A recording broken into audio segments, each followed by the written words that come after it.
how do we deal with, in the moment, somebody's got anxiety, they're just struggling. Where do they start? Yeah, I mean, there's short-term solutions and long-term solutions. So short-term stuff is, Huberman talks about this, Andrew Huberman, like moving your eyes back and forth. I mean, this is the basis of EMDR as well. It does have a moderating effect on the amygdala. Breathing, just your breath, just that whole physiological sigh thing. 2 snorts in, quick snorts in, then a long exhale. It starts to tell your body that you're relaxed. So if you can relax your body, your mind will just follow that. But it's much more effective to use your body to calm your mind than it is to try and use your mind to calm your body. Like saying, just relax, slow down, you're okay. Like that doesn't do it.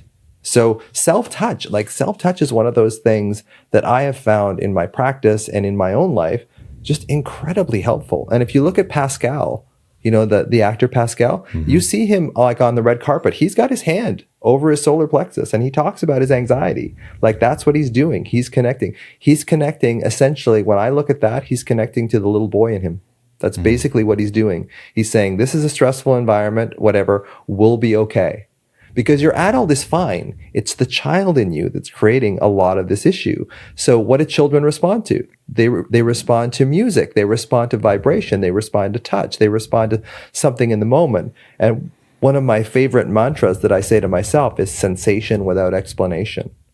So when you're feeling anxious, go into your body.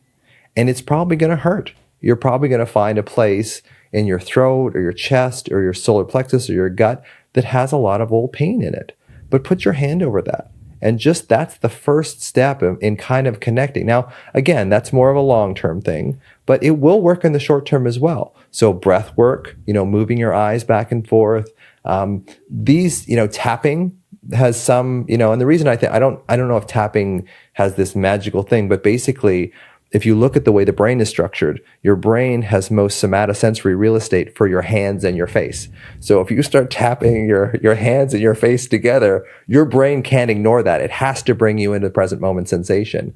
And if you look at worry, it's always about the future. Worry is always about the future. So the more you can bring yourself into present moment sensation, the better off you're going to be. And this is the tip my daughter loves the most out of it, because my daughter has a bit of anxiety, not nearly as much as I did, but she said, Dad, the thing that you've said to me that's created the most, peace in me is just saying to myself, am I safe in this moment?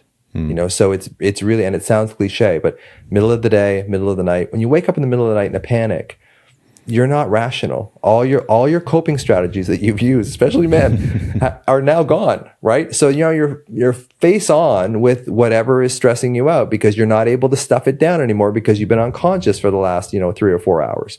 So it's basically just sort of getting into the habit of putting your hand over your chest and just going, hey, I know I'm worried about this. I know I'm worried about my relationship. I know I'm worried about that. But in this moment that I'm in right now, am I safe? And this works in the middle of the day, in the middle of the night. And just because those of us who have these hypersensitive nervous systems, and you may not show up with anxiety. It may show up as OCD. It may show up as an eating disorder. It may show up as depression. But it's like with that hyperactive nervous system, if you can calm that nervous system down enough to be able to just say this rationally to yourself, sensation without explanation, I can sit with it, even though it hurts. Because when I sit with this pain in my chest, that is my younger self, that is the alarm, I'm learning how to metabolize it. But if every time I feel this pain in my chest, I just go up into my head and worry, you never actually deal with the problem. It's just like the kids with the phone. Whenever you feel negative, you just go to the phone. So whenever we feel anxious, we just go into our heads, which is basically the same thing. So it's learning how to use self-touch, breath, coming into the moment, starting to see that, hey, maybe this is a younger version of me. Maybe I can sort of find this. So what I'll do with people, and I'll give you a very short version of this, is, say I have a guy who came around the corner on his bike and he saw the real estate sign on his front lawn and he knew that meant his parents were getting divorced. So even to this day, when he sees that same real estate company, aside from that, it still charges him up a little bit. So I say to him, okay, where is that in your body? He says, well, it's kind of in my chest area. Okay, is it superficial? Is it deep? It's kind of in the middle. It's not superficial, but it's not deep.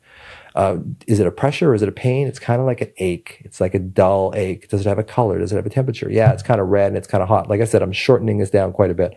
A lot of times people won't have a color, they won't have a temperature, that kind of thing. But it's just basically getting people in and just really getting the nuances of that alarm and really finding it. You know, I have some people, it's hollow. You know, it feels like a toothache. It feels like when I hurt my toe when I was 4. Like, this is what this pain feels like. Like, really drill into it, because there is this part of our brain called the insula, the insular cortex. And the insular cortex is kind of like the top-down, bottom-up weigh station. So what's coming up from your body is weighed by the insula. What comes from your mind is also weighed by the insula as well. And I believe that the insula, when we have those experiences like, you know, shape up, you little bitch, or whatever, I believe that feeling in your body gets translated to the insula, and the insula creates this emotional signature in your body. And whenever you face that same kind of thing again in your adulthood, that emotional signature gets locked into your body as well, and you feel exactly the same way when you're 7 now. And then the thoughts will come that are completely consistent with that as well. So if you can find that place in your body, and then that's what we do, is we find it. It's like, okay, can you put your hand on it? Can you close your eyes? Can you see the child's eyes? Can you see your eyes when you're 7? You know, I have this thing on my phone, which is basically me when I'm 3. I don't know if it'll come up. I hope that, yeah, that's me when I'm 3 years old, right? So that's the thing on my phone. So I check in with him every day. Now, it sounds kind of, you know, like woo and all that kind of stuff, but it fucking works. Like, it really does. Like, I was in therapy for 35 years, and I did EMDR, I did, you know, ACT, CBT, LMNOP, I did everything. And nothing really made a difference until there's 2 types of therapies that really helped me: internal family systems and somatic experiencing. And I also did psychedelics, but psychedelics actually put me back a little bit. I think that they gave me the intellectual stuff that I needed to develop my theories and that kind of stuff, but emotionally, I wasn't quite right for 2 years after ayahuasca. So, not a panacea. I think the way we're going to go with therapy in the next few years is psychedelics, internal family systems, and somatic experiencing. I think that's the way we're going to go with therapy. But but I think people in this dopamine-driven immediate gratification society believe that if I just do ayahuasca or if I just microdose psilocybin, that my problems are going to go away. And it just doesn't work that way. You really have to do the work and find that child. And sometimes your stresses are so big, emotional, physical, sexual abuse, then you need some help. Like, admit that you need some help and go and get some help, because you won't deal with this on your own. You will not be able to process this on your own. Anyway, that was a long rant. Sorry about that. No, it's good. It's good. I just on the last piece there, I think a lot of what you've been sort of saying and driving home with people is that anxiety, while you might be feeling it in the moment, the causality is almost always somewhere in the past. Yeah. And that it's trying to get us to pay attention to either a feeling that needs to emerge that is past oriented, or or is about the future, right? The feeling is like, oh well, what if this happens again, or et cetera, and and that we need to get into touch with what we're experiencing somatically within the body, and that when we can do that, we have a higher chance of understanding what's actually going on and being able to move through it. And finally, the really big piece is that it's relational. That oftentimes the people that I've seen and worked with that have anxiety, it becomes the disconnector. It becomes the thing that makes them feel like they are alone. And as you've been talking about how these sort of past-based experiences, right, your younger self, your inner child, have gone through these experiences of in the language that I would use, going through a hard time and not being okay, that in those moments where you're feeling anxiety, what you need is a reminder that you can go through that hard time feeling anxious with somebody else there, or in conversation with you, and be okay.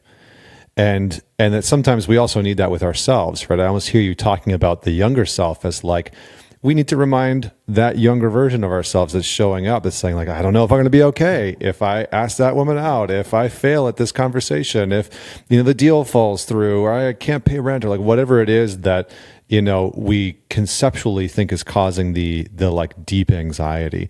So I really appreciate that.